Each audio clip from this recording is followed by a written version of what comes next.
आप सब लोगों का स्वागत है आज की इस प्रेस कॉन्फ्रेंस में। यानी जामिया मिलिया इस्लामिया ने अभी 1 तारीख से लेके और 15 तारीख तक स्वच्छता पखवाड़ा मनाया और उस दौरान बहुत सी एक्टिविटीज हमने आयोजित करी, जैसा भारत सरकार की तरफ से भी निर्देश दिए गए थे। और आगे भी जो है तमाम एक्टिविटीज आयोजित हो रही हैं यूनिवर्सिटी में। तो इस 15 दिनों में एक्टिविटी हुई थी 1 तारीख से 15 तक, उसमें बहुत शॉर्ट में मैं बताना चाहूंगा क्या क्या चीजें हुआ।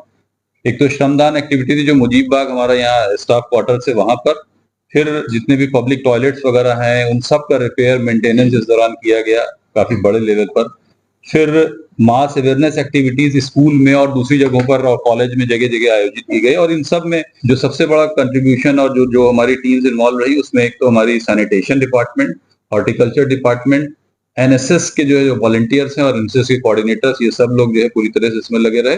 इसके अलावा हमारा सोशल वर्क डिपार्टमेंट, स्कूल्स, ये सब लोग जो है इसमें काफी इनका कंट्रीब्यूशन रहा है। लोकल जो सेलिब्रिटीज हैं इनको भी इन्वॉल्व किया अवेयरनेस फैलाने के लिए स्वच्छता के बारे में, जिसमें चाहे हमारी लोकल काउंसलर्स हों दोनों ओखला के, और प्लास्टिक फ्री कैंपस बनाने के लिए पहले भी लगातार हमारे यहाँ से जो है वो चलती रही है और अभी इस पे और काफी जोर दिया जा रहा है। बाकी डिटेल जो है सिराज साहब बता देंगे। जामिया शुरू से स्वच्छता या सैनिटेशन इन सब पे ये शुरू से फोरफ्रंट पे रहा है। स्कूल में भी इस तरह की तरबियत बच्चों को दी जाती रही है कि वो अपना एक दिन का मदरसा करें, उसमें सफाई करते थे वो लोग सब अपने स्कूल की।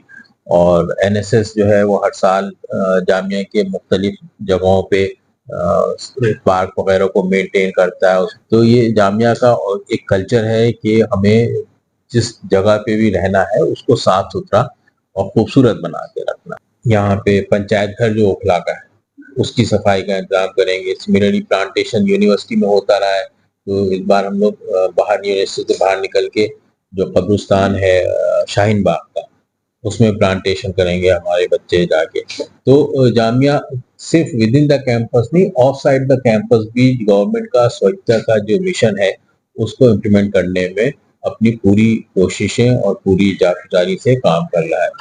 देखिए, सबसे बड़ी जो होता है सैनिटेशन डिपार्टमेंट, हॉर्टिकल्चर डिपार्टमेंट, वो सब अपनी ड्यूटियां कर रहे हैं, उनको सैलरी मिलती है। लेकिन हमारा जो मेन ऑब्जेक्टिव रहता है इस तरह के जो अवेयरनेस प्रोग्राम का, वो स्टूडेंट के अंदर अवेयरनेस पैदा करना, क्योंकि स्टूडेंट हमारे एम्बेसडर होते हैं जो कम्युनिटी में जाके काम करते हैं और वो जिस कम्युनिटी में रहते हैं उसको साफ रखें। अगर हम स्टूडेंट के अंदर ये भर देते हैं कि उसे अपनी अपनी जो स्टडी टेबल है अगर वो साफ करके पढ़ाई करता है तो ऑब्वियसली वो कम्युनिटी में भी साफ करेगा। हमारे जो रूरल कैंप्स होते हैं, वनडे कैंप होते हैं, उनमें यही बताया जाता है कि अगर आप अपनी स्टडी टेबल साफ रखोगे और अपने घर को साफ रखोगे, अपने कम्युनिटी को साफ रखोगे, तो आप अपने कैंपस को भी साफ रखोगे।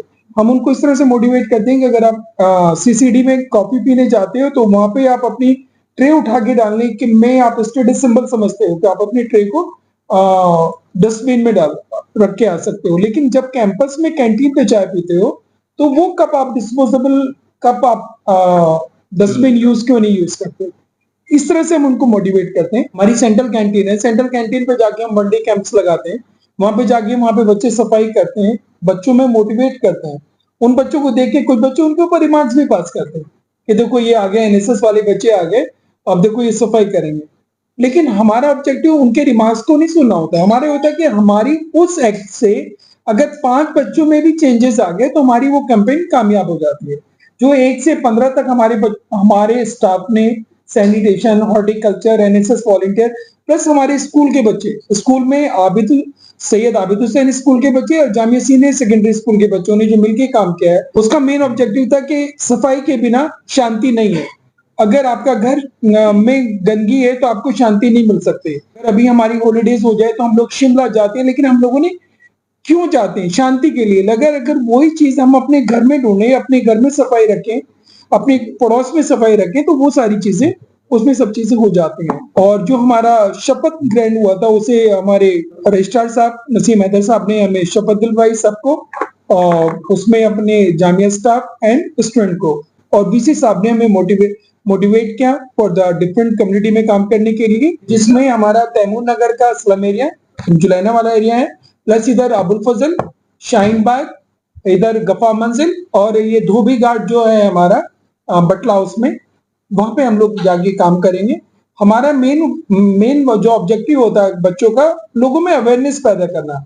हम वहां जाके जब वो काम करेंगे, जब उन बच्चों को काम करते हुए देखते हुए लोग बाग फिर दूसरी बार सड़क पे कूड़ा फेंकते हुए 2 बार सोचेंगे कि नहीं, हाँ बच्चे सफाई करके गए हैं, हमें यहाँ कूड़ा नहीं फेंकना चाहिए। हमारे कैंपस में अब प्लास्टिक के कप नहीं चलते। जब हम पढ़ते थे, जिस टाइम पे हम जामिया में स्टूडेंट थे, उस टाइम पे प्लास्टिक के कप में चाय पी जाती थी, लेकिन हमारे एनएसएस के वॉलंटियर्स प्लस हमारे स्टाफ ने सबने मिलकर ये मुहिम की कि हमें कैंपस से प्लास्टिक के कप को मूव करना है। तो मैक्सिमम चीज ये होती है कि अगर हम प्लास्टिक के कोई भी है, हम खाना भी लेने जाते हैं तो भी कहने के हमें प्लास्टिक में मिलता है, लेकिन हम सब अगर उसे अवॉइड करें, क्योंकि प्लास्टिक एक ऐसा कंपोनेंट है, उसके अंदर इतनी चीजें केमिकल रहते हैं जो गर्म होने की वजह से वो हमारे सब शरीर में चला जाता है। प्लास्टिक का तो हेल्थ इम्पैक्ट जो है वो वेल डॉक्यूमेंटेड है और बहुत सारी रिसर्च है, जिससे कि जो प्लास्टिक होती है उसे माइक्रो प्लास्टिक कहते हैं, फाइबर प्लास्टिक होती, वो फूड चेन के जरिए और पानी के जरिए ये इंसान के खून में जल जाती है और ये फिर इंसान के और ऑर्गन्स में चली जाती है।